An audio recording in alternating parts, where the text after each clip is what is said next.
নমস্কাৰ, এই মুহূৰ্তত জনাইছে অসমবাসী ৰাইজৰ বাবে পাঁচটাকৈ গুৰুত্বপূৰ্ণ খবৰ।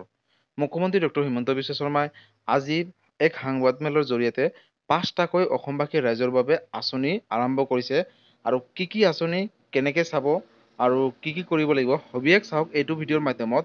আৰু যিসকলে অৰুণোদয় আঁচনি নতুনকৈ আবেদন কৰিব বিচাৰিছিলে বা কেনেকৈ কৰিব কি কথা চাওক, মুখ্যমন্ত্ৰী ডক্টৰ হিমন্ত বিশ্ব শৰ্মাই কি ক'লে আৰু নিযুত মইনা আঁচনিক লৈ মুখ্যমন্ত্ৰী ডক্টৰ হিমন্ত বিশ্ব শৰ্মাৰ বৃহৎ ঘোষণা। আৰু যদি আপোনালোকৰ ৰেচন কাৰ্ড আছে তেতিয়াহ'লে আৰু ভাল খবৰ। ভিডিঅ'টো সম্পূৰ্ণকৈ চাওক আৰু ভালদৰে বুজি লওক। তো বলক ভিডিঅ'টো আৰম্ভ কৰোঁ। নিৰ্বাচনৰ সময়ত আমি অসমৰ বিভিন্ন বুথত 5টা চৰকাৰী আঁচনিৰ ইকনমিক ছাৰ্ভেৰ প্ৰপত্ৰ আমি বিতৰণ কৰিছোঁ। মুখ্যতঃ প্ৰথম আঁচনি আছিলে যে গাঁৱত কোন মানুহে অৰুণোদয় আঁচনি পোৱা নাই। ইকনমিক ছাৰ্ভেৰ প্ৰপত্ৰ অনুসৰি আমি দেখা পালোঁ যে 21 লাখ পৰিয়ালে অৰুণোদয় আঁচনি ৰেচন কাৰ্ড থকাৰ পিছতো পোৱা নাই। তেওঁলোকৰ আবেদনসমূহ আজি আমাৰ নিৰ্বাচনৰ দায়িত্বত থকা বিভিন্ন অবজাৰভাৰসকলে আজি আমাৰ ইয়াত লৈ আহিছে। দ্বিতীয়তে, নিযুত মইনা আঁচনিৰ সৈতে 3 লাখ যুৱতী জড়িত হ'ব খোজে, তাৰো আবেদন পত্ৰ আজি আমাৰ ইয়াত জমা দিয়া হৈছে। যিটো আমি গাঁৱৰ কিমান নামঘৰ মন্দিৰে চৰকাৰৰ পৰা আজিলৈকে সাহায্য পোৱা নাই, তাৰ এটা আমি ইকনমিক ছাৰ্ভে কৰিছিলোঁ।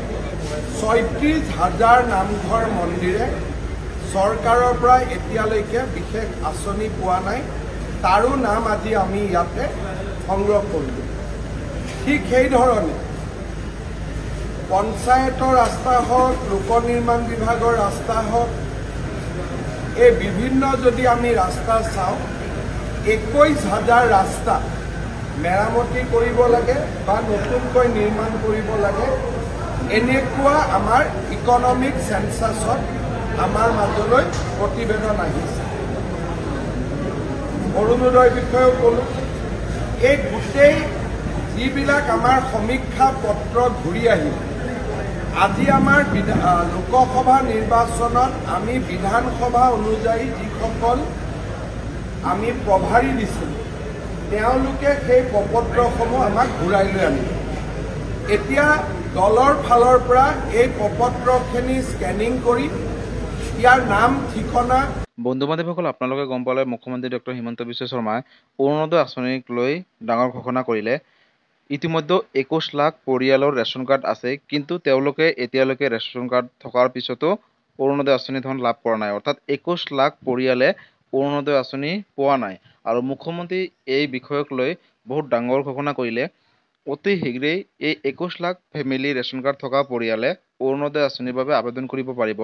আৰু নতুনকৈ অতি শীঘ্ৰেই অসমৰ মাননীয় মুখ্যমন্ত্ৰী ডক্টৰ হিমন্ত বিশ্ব শৰ্মাই ঘোষণা কৰা মতে অতি শীঘ্ৰেই নতুনকৈ অৰুণোদয় আঁচনিৰ বাবে আবেদনৰ কামসমূহ আৰম্ভ হ'ব।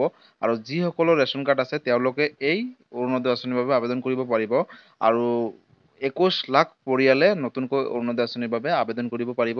আৰু যিসকলৰ নথি পত্ৰসমূহ ঠিকে থাকিব, বেংকৰ লগত আধাৰ কাৰ্ড লিংক থাকিব, তেওঁলোকেহে এই নতুনকৈ অৰুণোদয় আঁচনি 3.0ৰ অন্তৰ্ভুক্ত হ'ব। তো বন্ধু বান্ধৱীসকল, আজি আছিলে এইকেইটা ইনফৰ্মেটিভ ভিডিঅ'টো চাই কেনেকুৱা পালে, যদি ভাল পালে চেনেলটোত নতুনকৈ আহিছিলে চেনেলটো ছাবস্ক্ৰাইব কৰিব। এই ধৰণৰ ইণ্টাৰেষ্টিং ভিডিঅ' পাই থাকিব আৰু সকলোৰে মাজতে শ্বেয়াৰ কৰক, কাৰণ এই ভিডিঅ'টো সকলোৱে জনাটো উচিত আৰু চোৱাটো উচিত। ধন্যবাদ। জয় আই অসম।